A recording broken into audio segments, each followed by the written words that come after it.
হুরায়রাকে বলছে, হুরায়রা এই পাথর একটা দেখতেছি, পাথরের উপরে এই পায়ের ছাপ, হাতের ছাপ, এগুলি কেন রে বাবা?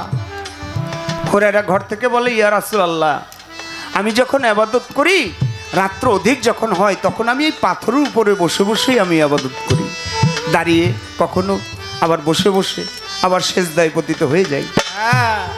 আমার নবী খুশি হয়ে আল্লাহর দরবারে কয়, আল্লাহ এরকম ইবাদত যে করে অবশ্যই তাকে তো আপনি জান্নাতেই দিবেন। আল্লাহ বলে, জিবরাইল আর দেরি করো না, আমার হাবিবের কাছে চলে যাও, যে তারে কও আবু হুরায়রার কোনো ইবাদত আমি আল্লাহ কবুল করে নাই। জিবরাইল এসে বলে, ইয়া রাসূলুল্লাহ, আপনি যতই খুশি হন, আবু হুরায়রার কোনো ইবাদত আল্লাহ কবুল করে নাই। শুনে নবী দরদর করে চোখের পানি ছেড়ে দিয়েছে, আয় হায় রে, হুরায়রা কি তাহলে দোজখেই যাবে? আমার নবী কান্না দেখে হুরায়রা ঘর থেকে এসে নবীর কাছে বলে, ইয়া রাসূলুল্লাহ, কোনো কষ্ট দিয়েছি আপনাকে? বলেন আপনি আমাকে যে সাজা দিবেন আমি মাথা পেতে নেব। আমার নবী বলে, কোনো কষ্ট নয়, আমি তোর কষ্টে আমার চোখে পানি। কি কষ্ট? বলে, তোর কোনো ইবাদতই আল্লাহ কবুল করে নাই। হুরায়রা বলে, ইয়া রাসূলুল্লাহ, পায়ের ভিতরে ভক্তি দিয়ে পড়ে বলে, ইয়া রাসূলুল্লাহ, আপনি শুধু বলেন আমার কোনো ইবাদত আল্লাহ কবুল করুক আর না করুক, আপনি শুধু একবার বলেন আপনি আমাকে কবুল করেছেন। আমার নবী টান দিয়ে বুকের মধ্যে নিচ্ছে, আমার মহব্বত তোর হৃদয়ের ভিতরে যতখানি আছে আমি তোকে ভালোবাসি রে। আবার জিবরাইল আসছে, ইয়া রাসূলুল্লাহ, আল্লাহ এই মুহূর্তে ঘোষণা করেছে আবু হুরায়রার জীবনের সমস্ত গুনাহ মাফ করে আল্লাহ হুরায়রার সমস্ত ইবাদত কবুল করে নিয়েছে। কেন? আমার রাসূলকে একটু সময়ের জন্য মহব্বত করার জন্য। তাই আমরা গুরু ভক্ত যারা আছি, আমাদের কি আছে? আমরা সেই রাসূলকে দেখি নাই? রাসূলের সাহবত মহব্বত যার যার প্রিয় মুর্শিদের ভিতরে যদি আমরা জাগ্রত করতে পারি, তাহলেই হব আমরা খাঁটি মানুষ এবং ইমানদার। তাই সেই নাতে রাসূল আমি রেখে বসি। আরেকটু বাড়বে উপরটা। উবাল হাওয়ারে তুমি কি যাইবাই রে মদিনায়, ও পুবাল হাওয়ারে তুমি কি যাইবাই রে মদিনায়। আরে আমার দরুদ সালাম কইও, দরুদ সালাম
যাই বাইরে মদিনা।